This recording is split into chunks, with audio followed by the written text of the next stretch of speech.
Hi hello வணக்கம், இது உங்கள் சிவி ஜோன். ஸோ எல்லோரும் எப்படி இருக்கீங்க? ஏன்னு பார்த்தீங்கன்னா ஒரு பயங்கரமான விஷயம் கசிய தொடங்கி இருக்கு அப்படி தான் கண்டிப்பாக சொல்லி ஆகணும். காரணம் பிக் பாஸ் 8க்காக நம்ம எல்லோரும் வெயிட் பண்ணிட்டு இருக்கோம். இன்னும் ஒரு மாதம் இல்லை 1.25 மாதம்னு வச்சுக்கிங்களேன்.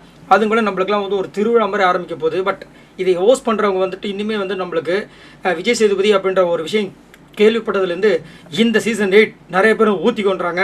ஒரு சில பேர் பார்க்கலான்றாங்க, ஒரு சில பேர் இன்றைக்கி நாங்கள் டிவியை வந்துட்டு பார்க்குறதா இல்லை, தூக்கி போட்டு உடச்சிட போகிறோம் அப்படி இப்படின்னு கிண்டல்லாம் பண்ணிட்டு நிறைய விஷயங்கள்லாம் பேசிகிட்டு இருக்காங்க. பட் என்னை பொறுத்த வரைக்கும் பார்த்தீங்கன்னா விஜய் சேதுபதி அவர்கள் இந்த பிக் பாஸ் 8க்கு செட் ஆவாரா அப்படி கேட்டிங்கன்னா நல்ல ஒரு தங்கமான மனிதர். பட் அவருக்கு இது வந்து செட் ஆகாது. ஏன்னா இதுக்கு முன்னாடி ஒரு ரியாலிட்டி ஷோலையும் அவருக்கு செட் ஆகலை, இதுவும் அப்படித்தான் போகும்னு நினைக்கிறேன். பட் நம்ம சொல்ல முடியாது, திடீர்னு அவருக்கு வந்துட்டு வேறு மாதிரி ஒரு இது வந்து சூட்டபுள் ஆகிடுச்சுன்னா அப்புறம் தெரிக்க விட்டுரும் இந்த ஷோ அப்படின்னு தான் சொல்லி ஆகணும். சரி, இதில் பார்த்தீங்கன்னா இப்போ எத்தனை பேர் உள்ளே வரப்போகிறாங்கன்ற விஷயங்கள் உங்களுக்கு தெரியும். 18லேருந்து 20 பேர் 22 பேர்லாம் வந்திருக்காங்க. இப்போ இந்த வாட்டி பார்த்தீங்கன்னா ஒரு 8 பேர் வந்து உள்ளே வர போகிறதா வந்துட்டு கிட்டத்தட்ட 99% இவங்க தாங்க அப்போ நம்ம சொல்லியிருந்தாங்க. இதில் 2-3 பேரும் வந்து நான் ஆல்ரெடி சொன்னவங்க தான், அவங்களாம் உள்ளே வந்திருக்காங்க. அது மட்டும் இல்லாமல் இந்த பிக் பாஸ் ஆரம்பிக்கிறதுக்கு ஒரு 2-3 மாதத்துக்கு முன்னாடி பார்த்தீங்கன்னா ஒரு பயங்கரமான கான்ட்ரவர்சிலாம் வரும். இதில் யார் யாரெல்லாம் மாட்டுறாங்களோ அவங்களாம் கண்டிப்பாக பிக் பாஸ்க்குள்ளே வருவாங்கன்றது சீசன் 1லேருந்து நீங்கள் பார்த்தீங்கன்னா கண்டிப்பாக தெரிஞ்சிருக்கும்.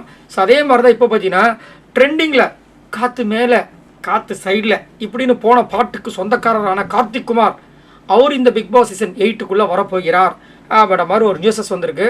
அது மட்டும் இல்லாமல் அவருக்கு நிறைய ஃபேன் ஃபாலோவர்ஸில் இப்போ வந்துட்டாங்க. அதுக்கப்புறம் பார்த்தீங்கன்னா ஒரு ரசிகர்கள் பட்டாளத்தையும் இழுத்துட்டு நிறைய பேர் உள்ளே வராங்க. ஸோ அதில் முக்கியமாக சொல்லலாம் டிடிஎஃப் ஹாசன். ஸோ டிடிஎஃப் ஹாசனுக்கு இளைஞர் பட்டாலும் எக்கச்சக்கமான பேர் இருக்காங்க. ஸோ அதனால் இந்த பிக் பாஸ் 8ல் வந்துட்டு ஓட்டுக்கு பஞ்சமே இருக்காது அப்படின்ற மாதிரி தான் தோணுது. ஏன்னா இவங்க எங்கே போனாலும் வந்துட்டு அந்த ரசிகர்கள் சின்ன சின்ன பசங்களாம் வந்து நின்றுறாங்க. ஸோ டிடிஎஃப் ஹாசன் உள்ளே வராரு. அதுக்கப்புறம் பார்த்தீங்கன்னா அவங்களுடைய காதலி ஜோயா, ஸோ குக்வித் கோமாளியில் அவங்களும் ஒரு கான்ட்ரவர்சி கிரியேட் பண்ணாங்க. நான் சொன்னேன் பார்த்தீங்களா, கான்ட்ரவர்சி கிரியேட் பண்ணுறவங்க டிடிஎஃப் ஹாசனும் இப்போ வந்துட்டு திருப்பதியில் போய் ஒரு நல்ல ஒரு கான்ட்ரவர்சி கிரியேட் பண்ணிட்டு டாப்பில்.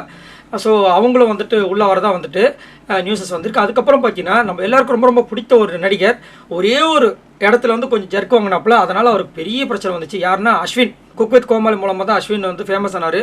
அதே மாதிரி அவங்களுக்கும் சிவாங்கிக்கும் ஒரு லவ் வரும், 2 பேரும் கல்யாணம் பண்ணிப்பாங்க, கல்யாணம் பண்ணால் நல்லா இருக்கும் அப்படிலாம் நிறைய பேர் வந்து பேசிகிட்டு இருந்தோம். பட் அதெல்லாம் நடக்கவே இல்லை. ஸோ அஸ்வினுக்கு வந்து நிறைய ரசிகர்கள் பட்டவங்க இருக்காங்க, குறிப்பாக ரசிகைகள் அதிகமாக இருக்காங்க அவருக்கு. அவரும் இந்த பிக் பாஸ் 8ல் வரப்போகிறதா வந்து நியூஸஸ் வந்திருக்கு. அதுக்கப்புறம் பார்த்தீங்கன்னா பாரதி கண்ணம்மா அந்த சீரியல் வந்து 2 பேர் உள்ளே வராங்க. ஆல்ரெடி பார்த்தீங்கன்னா அதோட ஹீரோயினை நடித்தவங்க வந்து உள்ளே வந்திருந்தாங்க. இப்போ வந்துட்டு ஃபரீனா, வில்லியாக இருக்கிற ஃபரீனா வந்து உள்ளே வராங்க. அதுக்கப்புறம் பார்த்தீங்கன்னா ஹீரோவாக இருக்கிற அருண் பிரசாத். ஸோ இவங்க 2 பேருமே பாரதி கண்ணம்மா சீரியல்லேருந்து உள்ளே வரதா வந்து நியூஸஸ் வந்திருக்கு. அதுக்கப்புறம் பார்த்தீங்கன்னா காமெடி கண்டிப்பாக வந்துட்டு அந்த சீசன் 8 உங்களுக்கு தெரியல, பிக் பாஸ் சீசன் அப்படின்னாவே வந்து காமெடி பண்ணுறவங்க 2 பேர், ஹீரோ மாதிரி இருக்கவங்க 2 பேர், ஹீரோயின் மாதிரி இருக்கவங்க 2 பேர், கருத்து சொல்கிறதுக்கு ஒரு 3 பேர் இப்படிலாம் இருப்பாங்க இல்லையா. அதுக்கப்புறம் வில்லன் கேரக்டரில் ஒருத்தவங்க இருப்பாங்க, இந்த மாதிரிலாம் வரும். ஸோ அந்த மாதிரி பார்த்தீங்கன்னா இப்போ வந்துட்டு இந்த காமெடிக்காக வந்து விஜய் டிவி ராமர் எனக்கு ரொம்ப பிடித்த நபர். அவர் வந்து ஸ்டார்டிங்லேயே நான் அவரை வாட்ச் பண்ணுற ஒரு ஆள். அதுக்கப்புறம் புகழின் உச்சைக்கு போனார். இப்போ வந்து சூப்பர் நிறைய இடங்களில் வந்துட்டு இருக்காப்புல. ஸோ அவரும் வரப்போகிறார் அப்படின்ற மாதிரி நியூஸஸ் வந்திருக்கு. ஸோ கிட்டத்தட்ட 8 பேர். ஸோ பாரதி கண்ணம்மா சீரியல் இருக்கிற அருண் பிரசாத், அதுக்கப்புறம் பார்த்தீங்கன்னா நம்ம ஃபரீனா, அதுக்கப்புறம் ஜோயா வராங்க, அப்புறம் அஸ்வின். பாருங்கள் முக்கியமான ஒரு ஆளை விட்டோம் பாருங்கள், அமலா ஷாஜி. இவங்களாம் டிக்டாக்ல வந்து செம்மையாக ஃபேமஸ் ஆனவங்க.